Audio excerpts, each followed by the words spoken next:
a prince. I'm coming, save me.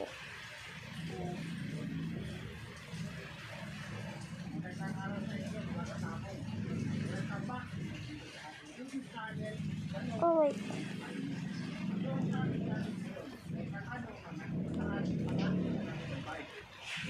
Ang tanong na, paano mo i-bring isang manok kung hindi mo alam ang bloodline?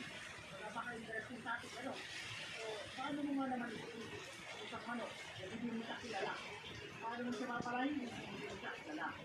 So, medyo pasan, no? Mahirap sa akin, no? Pero, sasakitin natin yun, kasi sa best na kailangan natin. So, ang pagpapalain at hindi mo alam na bloodline ay ginagawa na rin naman ng mga Amerikano ng iba.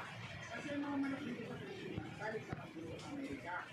So, may mga libro na sinulat ng mga Amerikano, may mga artikulo, may mga literatura na sinamanan nila sa pagbuo natin na ngayon. So, paano nila bilibig ang mga manok hindi na kilala? So, katulad ng Johnny Jumper.